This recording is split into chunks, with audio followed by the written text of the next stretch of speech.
और कहीं ना कहीं आपको जुड़ना ही पड़ेगा, आज जुड़ ले या कल जुड़ ले। लेकिन जिस कंपनी की बात हम लोग कर रहे हैं, ये कंपनी क्यों, है ना, ये भी सवाल करिए कि भाई मार्केट में तो बहुत सारी कंपनियां हैं, लेकिन इसी कंपनी को क्यों आप प्रेशर डाल रहे हैं, फोर्स कर रहे हैं। तो दो चीज को समझिए थोड़ा सा, यहाँ पे समझाना चाहते हैं ताकि अंतर कर पाइएगा एमआरपी और डीपी। एमआरपी और डीपी बहुत सारी कंपनियों को समझ लीजिएगा कि देखिए एमआरपी में और डीपी में बहुत बड़ा अंतर होता है, बहुत बड़ा अंतर। वो कंपनी के लिए फायदा है, ग्राहक के लिए फायदा नहीं है, ग्राहक के लिए वो फायदा नहीं है ना।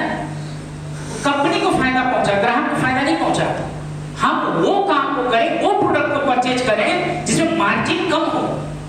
मार्जिन कम होना चाहिए, मार्जिन कम रहेगा तो कंपनी को कम मुनाफा जाएगा, बात को समझिएगा, कंपनी को कम मुनाफा जाएगा और हमको जो है फायदा ज्यादा होगा। और यही वजह है कि हम लोगों ने इस कंपनी को चुना और उस कंपनी का नाम है आरसीएम। कौन सी कंपनी है? आरसीएम। त्रिलोक चंद्र छाबड़ा जी का कभी जीवनी पढ़ करके देखिए, आप समझ में आएगा कि इस महान पुरुष का क्या सोच है। कितना कम मार्जिन में कोई भी सामान आपके पास लाके दे रहा है। 10 रुपए का साबुन TFM 76% ग्रेड 1 का साबुन जो 60 रुपए का मिलता है। भाई इनका ये इरादा जान करके ना हमको बहुत बड़ा खुशी हुआ कि भाई इतने अच्छे लोगों के पास है। और किसी XYZ कंपनी का आप नाम ले लीजिए, किसी XYZ कंपनी का नाम ले लीजिए, आप देखिएगा कि डीपी और मार्जिन में कितना बड़ा है। नाम नहीं लेंगे, मार्केट में बहुत सारी आयुर्वेदिक कंपनी नाम से चल रहा है ना। मार्जिन इतना बड़ा है कुछ कहने का नहीं।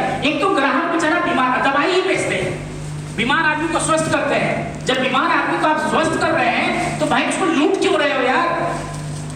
उसकी तो ऐसे बीमार है, बीमारी में उसका हालत खराब है और मार्जिन इतना ज्यादा रखे हुए हो। हम 7,000, 8,000, 10,000 से नीचे का तो प्रोडक्ट ही नहीं देते हैं, 16,000 का प्रोडक्ट देते हैं। एक तो बेचारा बीमारी से मारा जा रहा है और उसके ऊपर 7,000 का प्रोडक्ट आप उसको 14,000 में दे रहे हैं, 300 का प्रोडक्ट 1,200 रुपया में दे रहे हैं। आप बताइए 4 गुना 5 गुना करके आप दे रहे हैं। बात समझ रहे हैं? तो समाज को इन सारी चीजों से हम लोगों को बचाने का भी जिम्मेदारी लेना है। जितना इस बिजनेस को समझते हैं ना, उतना गहराई हम लोगों को समझ में आता है, उतना ही गहराई समझ में आता है।